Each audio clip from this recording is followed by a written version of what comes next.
welcome to Homemade. Hello welcome to Homemade. ഞാൻ രമ്യ സുർജിത്ത്. ഇന്ന് നമുക്ക് 3 തരം ഗോതമ്പിൻ്റെ ബ്രേക്ക്ഫാസ്റ്റ് റെസിപ്പീസാണ് ഞാൻ കാണിച്ചു തരാൻ പോകുന്നത്. വളരെ എളുപ്പം നമുക്ക് ഉണ്ടാക്കിയെടുക്കാൻ പറ്റുന്ന എന്നാൽ ഏറ്റവും ടേസ്റ്റി ആയിട്ടുള്ള ഗോതമ്പ് റെസിപ്പീസാണ്. ബ്രേക്ക്ഫാസ്റ്റിനും ഡിന്നറിനും നമുക്ക് കഴിക്കാൻ പറ്റുന്നതാണ്. അതിൽ പഴയകാല ഗോതമ്പ് പൊറോട്ടയുണ്ട്, അതുപോലെ തന്നെ ഗോതമ്പ് അപ്പം ഉണ്ട്, പിന്നെ ഗോതമ്പ് ദോശയുണ്ട്. അപ്പോൾ നമുക്ക് ആദ്യം ഗോതമ്പ് പൊറോട്ടി എങ്ങനെയാണ് ഉണ്ടാക്കുന്നതെന്ന് നോക്കിയിട്ട് വരാം.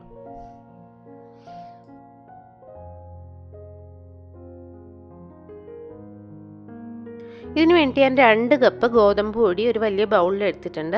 അതിനകത്തേക്ക് ആവശ്യത്തിന് ഉപ്പ് ചേർത്ത് കൊടുക്കാം. പിന്നെ നമുക്ക് വേണ്ടത് ഒരു 3 പച്ചമുളക് ചെറുതായിട്ട് വട്ടത്തിൽ അരിഞ്ഞതാണ്, അത് ചേർത്ത് കൊടുക്കാം. പിന്നെ നമുക്ക് വേണ്ടത് 2 ടേബിൾ സ്പൂണോളം ഇഞ്ചി നല്ല പൊടിയായിട്ട് അരിഞ്ഞത് ചേർത്ത് കൊടുക്കുക. വലിയ കഷ്ണം ഇഞ്ചി ഇട്ട് കഴിഞ്ഞാൽ, ഇഞ്ചി വലുതായി പോയി കഴിഞ്ഞാൽ നമുക്കത് കൂടുതൽ കടിക്കാൻ കിട്ടുമ്പോൾ നമുക്ക് ബുദ്ധിമുട്ടായിരിക്കും. അപ്പം നല്ല പൊടിയായിട്ട് അരിഞ്ഞെടുക്കാൻ ശ്രദ്ധിക്കുക. പിന്നെ ഒരു 1/2 കപ്പ് തേങ്ങ ചിരകിയത് ചേർത്ത് കൊടുക്കാം നമുക്ക് ഇതിനകത്തേക്ക്. തേങ്ങ വരുമ്പോഴേക്കും നല്ല ടേസ്റ്റാണ് ഈ ഗോതമ്പ് പൊറോട്ടി കഴിക്കാനായിട്ട്. പിന്നെ നമുക്ക് 1 കപ്പ് സവോള തീരെ ചെറുതായിട്ട് അരിഞ്ഞത്, അതും നല്ല കൊത്തി അരിഞ്ഞ് ചെറുതായിട്ട് അരിഞ്ഞെടുക്കുക, അതും കൂടി ഇതിനകത്തേക്ക് ചേർത്ത് കൊടുക്കാം. ഇനി ആദ്യം ഇത് കൈവച്ചൊന്ന് മിക്സ് ചെയ്ത് കൊടുക്കുക. ഉപ്പെല്ലാം എല്ലായിടത്തും എത്തുന്ന രീതിയിൽ ഒന്ന് മിക്സ് ചെയ്ത് കൊടുക്കുക. അതിനുശേഷം കുറേശ്ശെ വെള്ളം ഒഴിച്ചിട്ട് നന്നായിട്ടൊന്ന് കൈകൊണ്ട് തന്നെ കുഴച്ചെടുക്കുക. കൈകൊണ്ട് കുഴച്ചെടുക്കുമ്പോഴേക്കും ആ മുളകിൻ്റെ എരിവും അതുപോലെ തന്നെ ഇഞ്ചിയുടെയും ഉള്ളിയുടെയൊക്കെ ടേസ്റ്റ് എല്ലാം നന്നായിട്ട് മാവിലേക്ക് ഇറങ്ങിക്കിട്ടും. അപ്പം അതിന് വേണ്ടിയിട്ടാണ് കൈകൊണ്ട് തന്നെ മിക്സ് ചെയ്യണം എന്ന് പറയുന്നത്. ഈ ഒരു പരുവത്തിന് നമ്മൾ കുഴച്ചെടുക്കുക വെള്ളം ചേർത്ത്. കുറേശ്ശെ വെള്ളം ഒഴിച്ച് വേണം കുഴയ്ക്കാനായിട്ട്, വെള്ളം കൂടിപ്പോരുത്.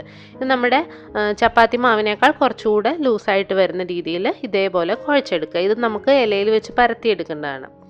അപ്പോൾ അതിന് വേണ്ടിയിട്ട് ഞാനൊരു ചെറിയ വാഴയില എടുത്തിട്ടുണ്ട്. അതിലേക്ക് ആദ്യം കുറച്ച് വെളിച്ചെണ്ണ തടവി കൊടുക്കുക. വെളിച്ചെണ്ണയോ നെയ്യോ നിങ്ങളുടെ ഇഷ്ടത്തിന് ചേർത്ത് കൊടുക്കാം. നെയ്യ് ചേർത്താലും നല്ല ടേസ്റ്റ് തന്നെയാണ്. നെയ്യ് അല്ലെങ്കിൽ വെളിച്ചെണ്ണ തന്നെയാണ് ഇതിന് നല്ലത്. വേറെ സൺഫ്ലവർ ഓയിലൊക്കെ ചേർക്കുന്നതിലും ടേസ്റ്റ് നാടൻ വെളിച്ചെണ്ണ തന്നെ ചേർക്കുന്നതാണ്. ഇതുപോലെ എണ്ണ സ്പ്രെഡ് ചെയ്തതിന് ശേഷം നമ്മുടെ കൈ ഒന്ന് ചെറുതായിട്ട്, സാധാരണ പച്ചവെള്ളം ഉണ്ടല്ലോ, വെള്ളത്തിലൊന്ന് മുക്കിയതിന് ശേഷം ഇതുപോലെ ഓരോ പിടി മാവെടുത്ത് നമുക്ക് ഇലയിലേക്ക് പരത്തി കൊടുക്കാം. അപ്പോൾ കയ്യിൽ ഈ മാവ് ഒട്ടിപ്പിടിക്കാതിരിക്കാനാണ് നമ്മൾ വെള്ളത്തിലൊന്ന് കൈ നനയ്ക്കുന്നത്. അപ്പം കയ്യിലേക്ക് അധികം ഒട്ടിപ്പിടിക്കാതെ നല്ല ഭംഗിയായിട്ട് നമുക്ക് പരത്തിയെടുക്കാനായിട്ട് പറ്റും. അപ്പോൾ കയ്യിൽ ഒട്ടുന്നെന്ന് തോന്നുകയാണെങ്കിൽ ചെറുതായിട്ടൊന്ന് വെള്ളത്തിൽ മുക്കി കൊടുക്കുക കൈ. അതിനുശേഷം ഇതുപോലെ പരത്തിയെടുക്കുക. അതിനുശേഷം നമുക്ക് ഒരു പാൻ ചൂടാക്കാൻ വയ്ക്കാം. അതിനകത്തേക്ക് അല്പം എണ്ണയോ നെയ്യോ തടവി കൊടുക്കുക. എന്നിട്ട് നമ്മൾ പരത്തി വെച്ചിരിക്കുന്ന ഗോതമ്പ് പൊറോട്ടി ഇതിനകത്തേക്ക് നമുക്ക് കമഴ്ത്തി വെച്ച് കൊടുക്കാം. ഇല മേളിൽ വരുന്ന രീതിയിൽ, ഒറോട്ടി താഴെ വരുന്ന രീതിയിൽ ഒന്ന് കമഴ്ത്തി ഇങ്ങനെ വെച്ച് കൊടുക്കുക. ഇതേപോലെ കണ്ടോ, ഇങ്ങനെ വെച്ച് കൊടുക്കുമ്പോഴേക്കും അടിയിൽ നന്നായിട്ട് കുക്കായി കിട്ടും. എന്നിട്ട് ഒരു മീഡിയം ഫ്ലെയിമിലിട്ടിട്ട് ഇത് വേവിച്ചെടുക്കണം. ആ ഇല ഒന്ന് വാടി വരുമ്പോൾ നമുക്കറിയാൻ പറ്റും ഇത് പാകത്തിന് വെന്ത് തുടങ്ങിയിട്ടുണ്ടെന്നുള്ളത്. അപ്പോഴേക്കും നമ്മുടെ ഇല ആ മാവിൽ നിന്ന് വിട്ട് വരുന്ന ഒരു പരുവാകും. അപ്പോഴേക്കും നമുക്ക് ഇല എടുത്ത് മാറ്റാം. നമുക്ക് 2-3 ഇല മതിയാവും. ഒരെണ്ണത്തിൻ്റെ ഇല മാറ്റുന്ന സമയത്ത് അടുത്തത് ആ ഇലയിലേക്ക് തന്നെ പരത്തി നമുക്ക് ചുട്ടെടുക്കാൻ പറ്റും. അപ്പോൾ ഇങ്ങനെ ഒരു വശം വെന്ത് കഴിയുമ്പോഴേക്കും മറിച്ചിട്ട് കൊടുക്കുക. അങ്ങനെ 2 വശവും നന്നായിട്ട് മൂത്ത് പാകത്തിന് മൊരിഞ്ഞ് വരുന്ന സമയത്ത് നമുക്ക് എടുക്കാം. അപ്പോൾ നല്ല ടേസ്റ്റി ആയിട്ടുള്ള ഗോതമ്പ് പൊറോട്ട റെഡി ആയിട്ടുണ്ട്. ഇത് നല്ല ചമ്മന്തിയുടെ കൂടെയോ അല്ലെങ്കിൽ മുളക് ചമ്മന്തിയുടെ കൂടെയോ ഒക്കെ കഴിക്കാൻ നല്ലതാണ്. അതുപോലെ തന്നെ വെറുതെ കഴിക്കാനും, ഒരു കറി ഇല്ലാതെ വെറുതെ കഴിക്കാനും നല്ല ടേസ്റ്റാണ്. അപ്പോൾ എല്ലാവരും ഒന്ന് ട്രൈ ചെയ്ത് നോക്കാം. നമ്മുടെ ഗോതമ്പ് പൊറോട്ടി റെഡി ആയിട്ടുണ്ട്.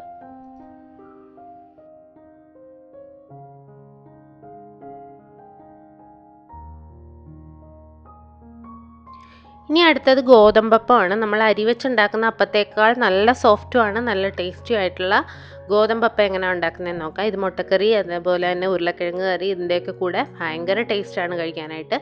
അപ്പോൾ നമുക്ക് നല്ല പെർഫെക്റ്റ് ആയിട്ടുള്ള സോഫ്റ്റ് ഗോതമ്പപ്പം എങ്ങനെയാണ് ഉണ്ടാക്കുന്നതെന്ന് നോക്കാം.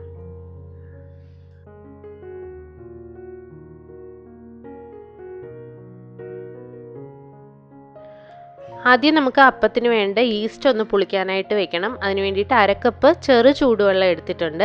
അതിനകത്തേക്ക് 1 ടീസ്പൂൺ ഈസ്റ്റ് ചേർത്ത് കൊടുക്കുക. പിന്നെ 2 ടീസ്പൂണോളം പഞ്ചസാര കൂടെ ചേർത്ത് കൊടുക്കുക. അതിനുശേഷം നന്നായിട്ട് മിക്സ് ചെയ്യുക.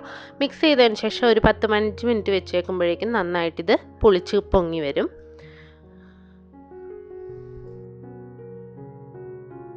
ഇനി നമുക്ക് അപ്പത്തിൻ്റെ മാവ് റെഡിയാക്കണം. അതിന് വേണ്ടിയിട്ട് മിക്സിയുടെ ചെറിയ ജാർ എടുക്കുക. അതിനകത്തേക്ക് 2 കപ്പോളം ഗോതമ്പ് പൊടി ചേർത്ത് കൊടുക്കുക. പിന്നെ നമുക്ക് ഇതിനകത്തേക്ക് 1 കപ്പ് തേങ്ങാ ചിരകിയത് ചേർത്ത് കൊടുക്കണം. പിന്നെ 1/2 കപ്പ് നമ്മൾ വീട്ടിൽ വേവിക്കുന്ന ചോറ്, അത് ഏത് റൈസ് ആയാലും കുഴപ്പമില്ല, അത് 1/2 കപ്പ് ചേർത്ത് കൊടുക്കുക. പിന്നെ നമുക്ക് ഇതിനകത്തേക്ക് ആവശ്യത്തിന് വേണ്ട പഞ്ചസാര ചേർത്ത് കൊടുക്കുക. ഞാൻ 2 ടേബിൾ സ്പൂൺ പഞ്ചസാരയാണ് ചേർത്ത് കൊടുത്തിരിക്കുന്നത്. പിന്നെ 1 കോഴിമുട്ട ചേർക്കുമ്പോൾ അപ്പത്തിന് നല്ല സോഫ്റ്റ്നെസ്സും കിട്ടും, അതുപോലെ തന്നെ നല്ല ടേസ്റ്റിയാണ്. അപ്പോൾ ഇനി ഇത് നമുക്ക് നന്നായി നമ്മൾ പുളിപ്പിച്ച് വെച്ചിരിക്കുന്ന ഈസ്റ്റും കൂടി ഇതിനകത്തേക്ക് ചേർത്തതിന് ശേഷം നന്നായിട്ടൊന്ന് അടിച്ചെടുക്കണം. ഒരല്പം വെള്ളം ചേർത്ത് വേണം അടിക്കാനായിട്ട്. വെള്ളത്തിൻ്റെ അളവ് കൂടിപ്പോയിട്ട് കുറേശ്ശെ വെള്ളം ചേർത്ത് അടിച്ചു നോക്കുക. അപ്പോൾ ഏകദേശം ദോശമാവിനേക്കാൾ ഒരല്പം കൂടെ ലൂസായിട്ടിരിക്കുന്ന രീതിയിൽ വെള്ളം ഒഴിച്ച് നന്നായിട്ട് അടിച്ചെടുക്കുക. 1 മിനിറ്റ് ഒന്ന് നന്നായിട്ട് അടിച്ചെടുക്കുമ്പോഴേക്കും നന്നായിട്ട് എല്ലാം മിക്സായി കിട്ടും. അപ്പോൾ വെള്ളം ചേർക്കുമ്പോഴേക്കും എപ്പോഴും ശ്രദ്ധിച്ച് കുറേശ്ശെ ആയിട്ട് ചേർത്ത് കൊടുക്കുക. ഈ ഒരു പരുവത്തിന് മാവ് നന്നായിട്ട് കലക്കിയെടുക്കുക. വെള്ളം അല്പം കുറഞ്ഞു പോയാലും സാരമില്ല, ഇത് നന്നായിട്ട് പൊങ്ങി കഴിയുമ്പോഴേക്കും നമുക്ക് പോരാത്ത വെള്ളം ചേർത്ത് കൊടുക്കാം. ഇനി ഇത് മൂടി വെച്ച് ഒരു 5 മണിക്കൂറിനുള്ളിൽ നന്നായിട്ട് പതഞ്ഞ് ഇതുപോലെ പൊങ്ങിക്കിട്ടും. അപ്പോൾ നിറയെ എയർ ബബിൾസ് ആയിട്ട് ഇങ്ങനെ പൊങ്ങി വരുമ്പോൾ അറിയാൻ പറ്റും മാവ് നല്ല പാകമായിട്ടുണ്ടെന്ന് അറിയാൻ പറ്റും. ഈ സമയത്ത് ഇതിനകത്തേക്ക് നമുക്ക് ആവശ്യത്തിന് ഉപ്പ് ചേർത്ത് കൊടുക്കാം. അതിനുശേഷം ഒന്നുകൂടെ മിക്സ് ചെയ്യുക. പിന്നെ ഒരല്പം കൂടെ ലൂസായി കിട്ടുന്നതാണ് നല്ലത്, അപ്പോഴേക്കും നമുക്ക് അപ്പം നന്നായിട്ട് ചുറ്റിച്ചെടുക്കാൻ പറ്റുള്ളൂ. അപ്പോൾ ഒരല്പം വെള്ളം വേണമെങ്കിൽ ചേർത്ത് കൊടുക്കുക. ഈ സമയത്ത് വെള്ളം വേണമെന്നുണ്ടെങ്കിൽ മാത്രം, ഇതേ ഒരു പരുവത്തിന് വേണം നമുക്ക് മാവ് കിട്ടാനായിട്ട്. അതിന് വേണ്ടിയിട്ട് വെള്ളം വേണമെന്നുണ്ടെങ്കിൽ ചേർത്ത് കൊടുക്കുക. അതിനുശേഷം നമുക്ക് അപ്പച്ചട്ടിയിലേക്ക് ഓരോ തവി മാവ് ഒഴിച്ച് നല്ല ചുറ്റിച്ചെടുത്തതിന് ശേഷം നമുക്ക് മൂടി വെച്ച് വേവിച്ചെടുക്കാം.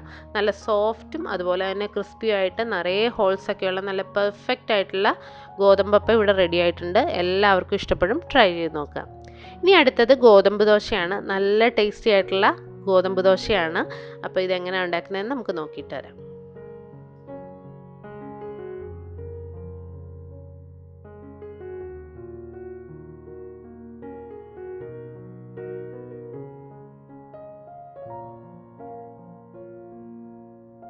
ആദ്യം നമുക്കൊരു വലിയ ബൗളിലേക്ക് 2 കപ്പ് ഗോതമ്പ് പൊടി ചേർത്ത് കൊടുക്കുക. പിന്നെ നമുക്ക് ദോശയ്ക്ക് ആവശ്യമായ ഉപ്പ് ചേർത്ത് കൊടുക്കാം. ഉപ്പ് കുറച്ച് ചേർക്കുക. നമ്മൾ സവോള വഴറ്റുന്ന സമയത്തും കുറച്ച് ഉപ്പ് ചേർത്ത് കൊടുക്കുന്നുണ്ട്, അപ്പോൾ അതിനനുസരിച്ചിട്ട് ഉപ്പ് ചേർക്കുക. പിന്നെ ആവശ്യത്തിന് വെള്ളം കൂടെ ചേർത്തിട്ട് നന്നായിട്ടൊന്ന് മിക്സ് ചെയ്തെടുക്കുക. വെള്ളം കൂടിപ്പോകരുത്. നമ്മൾ ദോശമാവിൻ്റെ പരുവത്തിന് ഇതുപോലെ നന്നായിട്ട് ഒരു ഫോർക്ക് വെച്ചോ അല്ലെങ്കിൽ മിക്സിയുടെ ജാറിലിട്ടോ എങ്ങനെയാണെന്ന് വെച്ചാൽ നിങ്ങളുടെ സൗകര്യം പോലെ മിക്സ് ചെയ്തെടുക്കുക. അതിനുശേഷം മാവ് മാറ്റി വയ്ക്കുക. പിന്നെ നമുക്കൊരു ചീനച്ചട്ടി ചൂടാക്കാൻ വയ്ക്കാം. അതിനകത്തേക്ക് 2-3 ടേബിൾ സ്പൂൺ വെളിച്ചെണ്ണ ഒഴിച്ചു കൊടുക്കുക. വെളിച്ചെണ്ണ ഒന്ന് ചൂടായി വരുന്ന സമയത്ത് അതിനകത്തേക്ക് 1 ടേബിൾ സ്പൂൺ കടുക് ചേർത്ത് കൊടുക്കാം. കടുക് നന്നായിട്ട് പൊട്ടി വരുമ്പോഴേക്കും നമുക്ക് ഇതിനകത്തേക്ക് 1 ടേബിൾ സ്പൂൺ ഉഴുന്ന് ചേർത്ത് കൊടുക്കാം. ഉഴുന്ന് ചേർക്കുമ്പോൾ നല്ലൊരു ടേസ്റ്റാണ്. ഇത് ഇടയ്ക്ക് നമുക്ക് ഉഴുന്ന് കടിക്കാൻ കിട്ടും, അപ്പോൾ നല്ല ടേസ്റ്റാണ് കഴിക്കാനായിട്ട്. ഉഴുന്നും കൂടെ ഒന്ന് മൂത്ത് വരുമ്പോഴേക്കും 1-2 വറ്റൽമുളക് ചെറുതായിട്ട് മുറിച്ചത് ചേർത്ത് കൊടുക്കാം. പിന്നെ നമുക്ക് ഒരു 3 പച്ചമുളക് ചെറുതായിട്ട് അരിഞ്ഞതും കൂടെ നമുക്ക് ഇതിനകത്തേക്ക് ചേർത്ത് കൊടുക്കാം. കുട്ടികൾക്കൊക്കെ കൊടുക്കാനാണെന്നുണ്ടെങ്കിൽ പച്ചമുളകിൻ്റെ അളവൊക്കെ കുറയ്ക്കാം, കുഴപ്പമില്ല. നിറച്ച് പച്ചമുളകും കൂടെയൊക്കെ വരുമ്പോഴേക്കും നല്ല ടേസ്റ്റാണ്. പിന്നെ നമുക്കൊരു 2 സവോള ഇതുപോലെ നീളത്തിൽ കനം കുറച്ച് അരിഞ്ഞത് ചേർത്ത് കൊടുക്കാം. പിന്നെ ആവശ്യത്തിന് കറിവേപ്പില ഇതുപോലെ തന്നെ ചെറുതായിട്ട് മുറിച്ച് ചേർക്കുന്നതാണ് നല്ലത്. അപ്പോൾ നമുക്ക് ദോശ പരത്തിയെടുക്കാൻ ഷേപ്പിൽ പരത്തിയെടുക്കാനുള്ള ഒരു സൗകര്യത്തിന് വേണ്ടിയിട്ടാണ് മുറിച്ച് ചേർക്കാൻ പറയുന്നത്. പിന്നെ ഈ സവോള ഒന്ന് വാടാൻ വേണ്ടി മാത്രമുള്ള ഉപ്പും കൂടെ ചേർത്ത് കൊടുക്കുക. അതിനുശേഷം ഇതുപോലെ നന്നായിട്ട് വഴറ്റിയെടുക്കുക. നന്നായിട്ട് ഉള്ളിയൊക്കെ വാടി വന്നു കഴിയുമ്പോഴേക്കും നമുക്കിത് നമ്മൾ റെഡിയാക്കി വെച്ചിരിക്കുന്ന ദോശമാവിലേക്ക് ചേർത്ത് കൊടുക്കുക. അതിനുശേഷം നന്നായിട്ട് മിക്സ് ചെയ്യുക. ഉപ്പ് എന്തെങ്കിലും പോരാതുണ്ടെങ്കിൽ നമുക്ക് ഈ സമയത്ത് ചേർത്ത് കൊടുക്കാം, കുഴപ്പമില്ല. അപ്പോൾ ആ എണ്ണ ഉൾപ്പെടെ വേണം ചേർത്ത് കൊടുക്കാനായിട്ട്, അപ്പോഴാണ് ടേസ്റ്റ്. നന്നായിട്ട് ആ സവോള എല്ലാം ഒന്ന് അതിനകത്തേക്ക് മിക്സ് ചെയ്ത് ചേർത്ത് കൊടുക്കുക. ഇനി നമുക്കൊരു ദോശക്കല്ല് വെച്ച് കൊടുക്കാം. ദോശക്കല്ല് ചൂടായി വരുമ്പോഴേക്കും അതിനകത്തേക്ക് ഓരോ തവി മാവ് ഒഴിച്ച് നന്നായിട്ട് പരത്തി കൊടുക്കുക. കനം കുറച്ച് പരത്തി എടുക്കുന്നതാണ് ഈ ദോശയ്ക്ക് ഏറ്റവും ടേസ്റ്റ്. അപ്പോൾ മാക്സിമം തിന്നായിട്ട് പരത്താനായിട്ട് നോക്കുക. ഒരു വശം മൂത്ത് വരുമ്പോഴേക്കും നമുക്ക് അതിൻ്റെ മുകളിലേക്ക് കുറച്ച് നെയ്യ്, നാടൻ നെയ്യ് കിട്ടുകയാണെങ്കിൽ അതും കൂടെ ചേർത്ത് കൊടുക്കുക. അപ്പോൾ നല്ല ടേസ്റ്റാണ് നെയ്യ് ചേർക്കുമ്പോഴേക്കും ഇത് കഴിക്കാനായിട്ട്. അപ്പോൾ നെയ്യും കൂടെ ചേർത്ത് കൊടുത്തതിന് ശേഷം നമുക്ക് മറിച്ചിട്ട് 2 സൈഡും നന്നായിട്ട് മൊരിച്ചെടുക്കാം. അപ്പോൾ നല്ല അടിപൊളിയായിട്ടുള്ള ഗോതമ്പ് ദോശ റെഡി ആയിട്ടുണ്ട്. ഇതും ചമ്മന്തിയോ മുളകോ ഒക്കെ ഉണ്ടെങ്കിൽ നല്ല ടേസ്റ്റാണ് കഴിക്കാനായിട്ട്.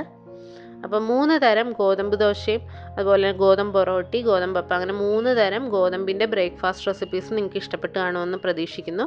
ഇഷ്ടപ്പെട്ടാൽ ലൈക്ക് ചെയ്യാനും സബ്സ്ക്രൈബ് ചെയ്യാനും കമൻറ്റ് ചെയ്യാനും ഷെയർ ചെയ്യാനും ഒന്നും മറക്കരുത്. പുതിയ വീഡിയോസായി നമുക്ക് വീണ്ടും കാണാം. താങ്ക്